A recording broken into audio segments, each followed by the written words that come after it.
Direitos humanos são para todos os seres humanos, e combate à transfobia tem que se estender para qualquer pessoa trans que esteja sofrendo transfobia. Mesmo que a gente esteja falando de um caso que tenha tantas camadas. E nossa, esse vídeo vai ser complicado.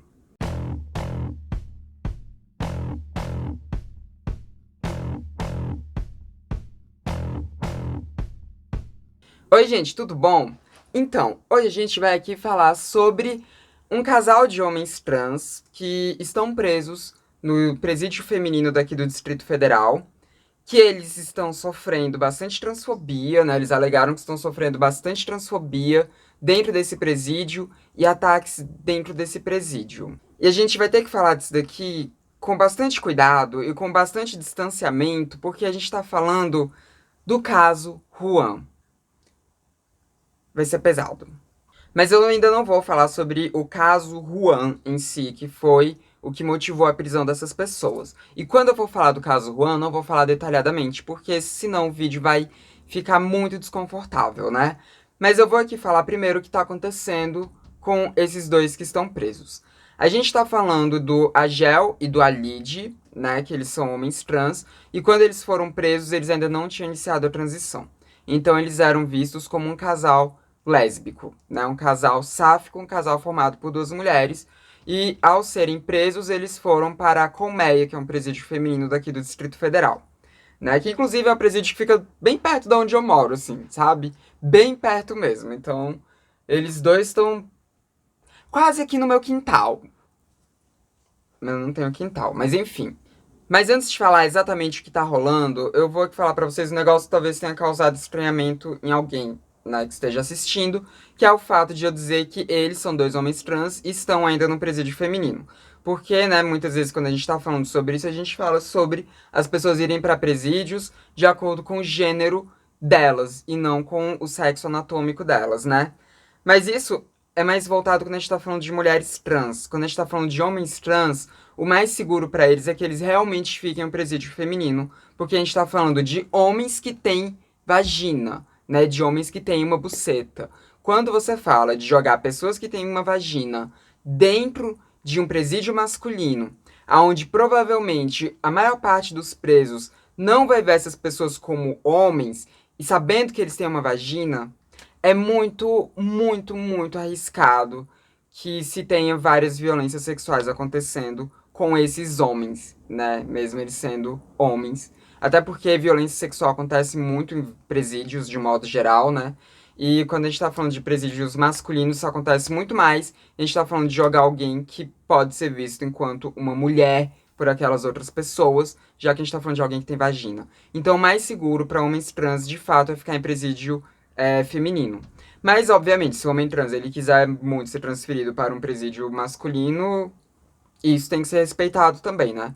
Mas o ideal é que eles realmente fiquem em presídios femininos e muitas vezes separados, né? Em alas separadas. Bom, tendo passado por isso, vamos dizer o que está acontecendo. Desde o momento que esse casal foi preso, mesmo antes de iniciarem a transição, eles já sofreram vários ataques dentro do presídio, né? As pessoas, elas não gostavam deles, nem as pessoas que trabalhavam no presídio e nem as demais, né, pessoas que estavam ali detidas, maioria mulheres, né?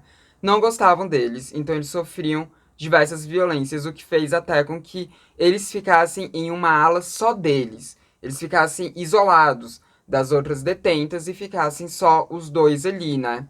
Em uma área exclusiva deles. E nisso eles iniciaram transição de gênero e começaram a ser atendidos por esses nomes que eu falei, a Gel e a Lid. E essas violências que eles estavam sofrendo antes se intensificaram mais ainda depois deles terem iniciado uma transição de gênero.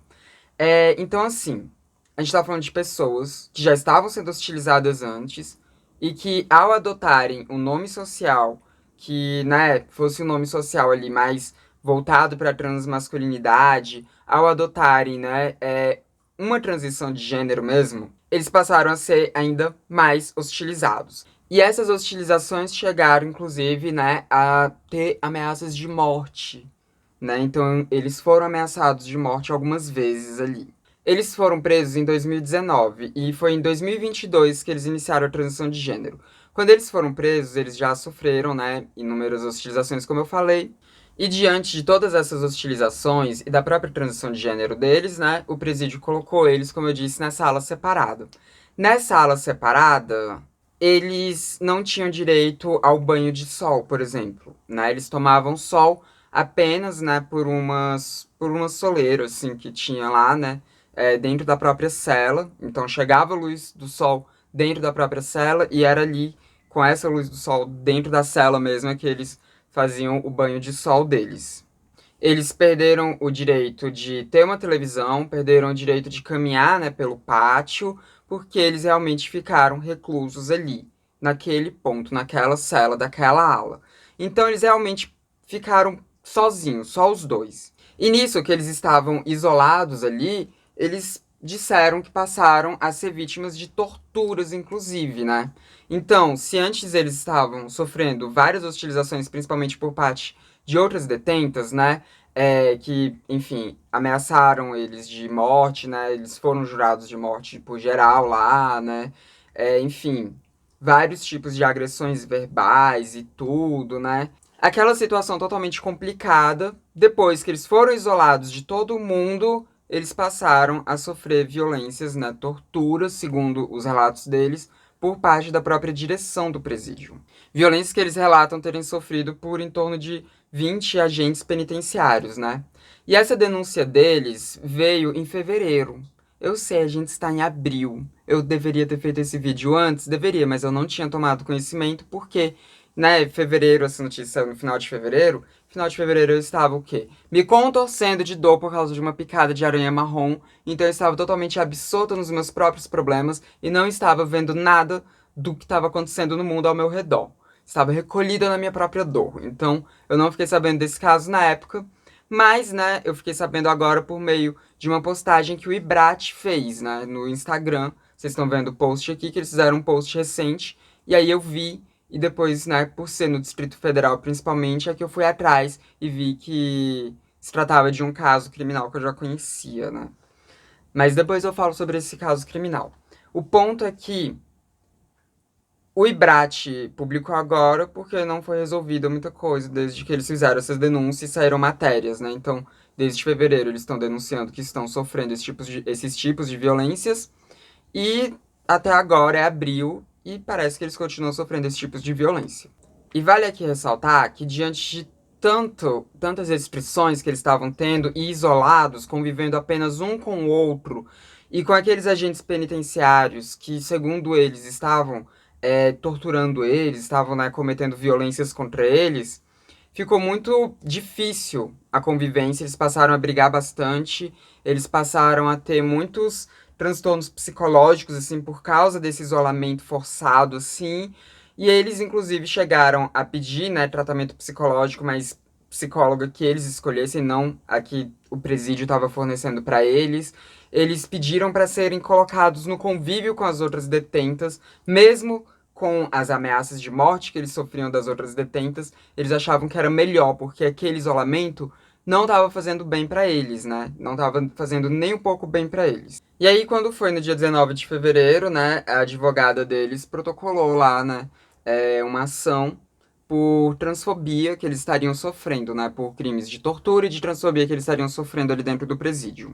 E ela protocolou essas denúncias na Comissão Interamericana de Direitos Humanos. Então, isso é o que está acontecendo agora, nesse ano de 2024. Mas agora, eu vou ter que explicar um pouco para vocês o porquê que talvez não seja transfobia o que esteja motivando todas essas torturas que eles passaram a sofrer depois que iniciaram a transição de gênero e foram isolados, né?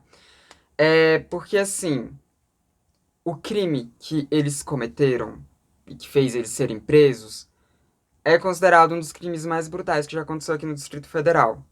Porque foi o caso Juan, que eu não vou entrar em detalhes aqui. Se você quiser, você pesquisa. Mas em 2019, esse casal, que até então não tinha transicionado, então foi noticiado como sendo um casal de mulheres na época, né? Mas essas pessoas decidiram matar o Juan. E o Juan, ele era filho biológico de uma dessas pessoas, né? E o Juan ele era criado como filho por essas duas pessoas, tanto que ele era filho biológico de uma delas, né? E essas duas pessoas, esse casal, resolveu matar o Juan de uma forma muito brutal.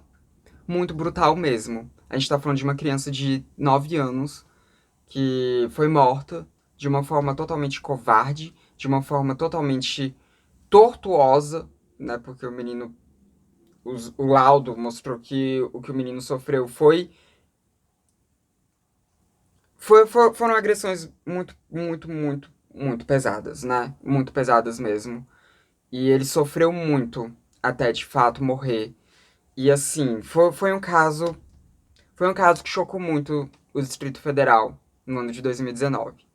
E um caso que, inclusive, né, todo mundo que é LGBT daqui do Distrito Federal vai lembrar porque foi muito apontado na nossa cara, assim, né? Tipo, usaram muito esse caso pra poder falar que casais LGBT são disfuncionais, né? Pra falar que, olha só, essas sapatão aí que mataram a criança, não pode deixar duas mulheres criando uma criança porque olha o que acontece e tudo mais, né? Usaram muito esse caso pra atacar a comunidade LGBTQIA+.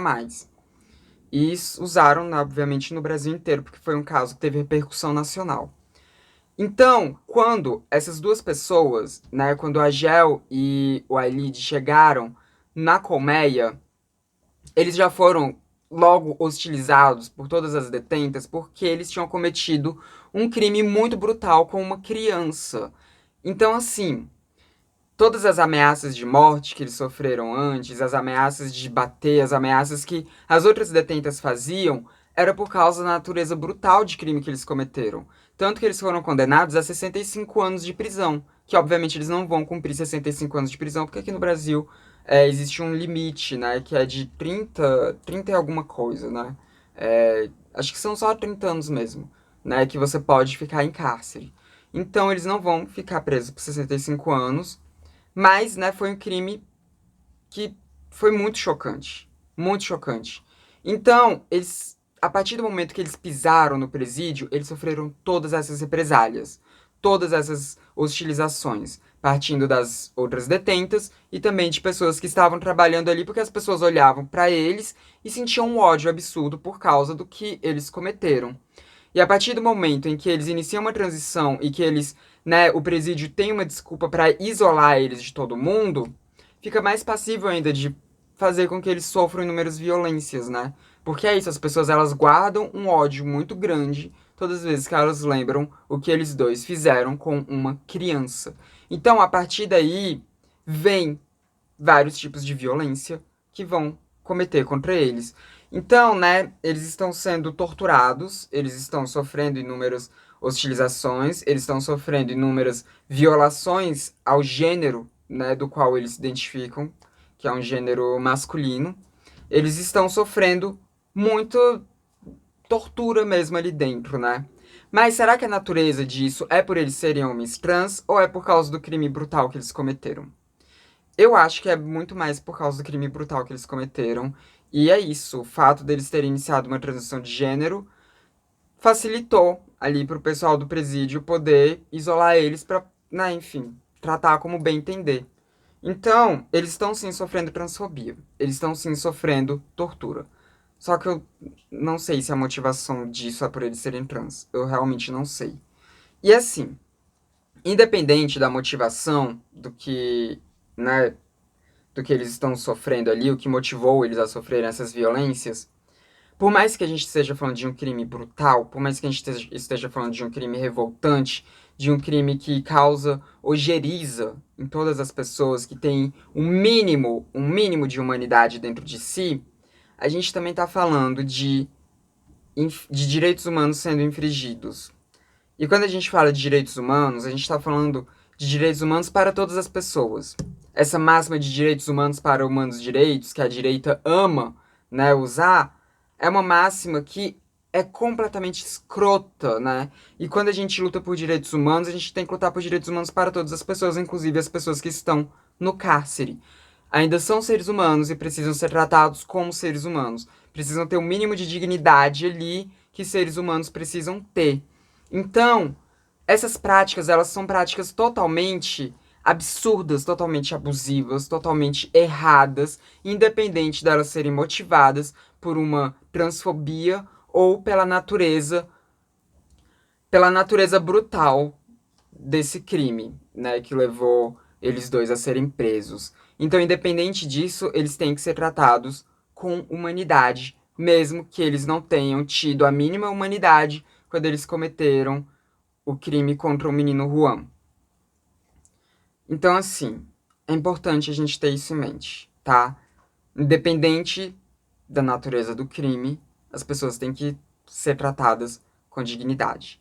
É difícil, eu sei que quando a gente vê casos desse tipo, a nossa primeira reação é torcer para que as pessoas sofram muito, para que as pessoas passem pelo que elas infringiram a essa criança. Mas uma coisa é você, sabe, ter esse desejo na sua mente, outra coisa é isso ser traduzido na prática, né? Outra coisa é você achar que eles não devam ser tratados enquanto seres humanos, porque eles devem. Eles devem. Isso, isso é pelo que a gente luta, né? Para que todas as pessoas sejam tratadas com humanidade e que para que as pessoas que cometeram crimes, elas respondam por esses crimes, mas de uma forma ainda humana, de uma forma ainda digna, de uma forma que elas não sejam violentadas. Até porque se a gente começa a violentar essas pessoas que estão já cumprindo pena, que tipo de sociedade a gente vai estar construindo, né? A gente vai estar só aumentando o número de criminosos. Porque é isso que acontece quando você vai fazer uma justiça com as próprias mãos. A gente já tem o nosso sistema judiciário para fazer justiça. As pessoas já estão cumprindo pena. As pessoas têm que cumprir pena de uma forma humana, de uma forma que depois elas possam ter uma possibilidade de serem reinseridas em sociedade, já que aqui no Brasil a gente não trabalha com prisão perpétua. E mesmo se a gente trabalhasse com prisão perpétua aqui no Brasil, ainda assim as pessoas elas precisariam ser bem tratadas dentro do presídio enquanto elas estivessem ali cumprindo a pena perpétua delas, né? Até o momento que elas morressem no presídio, elas deveriam ser bem tratadas, porque é isso que a gente tem que fazer como humanidade, é isso que preserva a nossa civilidade. Então, independente do que a gente ache desses crimes que foram cometidos, desses crimes horrendos que foram cometidos, a gente está falando de seres humanos que precisam continuar sendo tratados como seres humanos. Então, então é isso, tá? É isso. Eu confesso que eu não consigo sentir dó deles, eu não consigo sentir empatia por eles. Não consigo ver, né, o que está sendo noticiado do que eles estão sofrendo ali dentro e conseguir me colocar no lugar deles. Por mais que eles estejam sofrendo um tipo de violência que eu entenda muito bem por eu ser trans também, né? Mas independente do tipo de sentimento que eles despertam em mim, é isso, né? Eles precisam ter os direitos deles sendo preservados. Então, dane-se o que eu penso sobre eles e sobre os crimes que eles cometeram.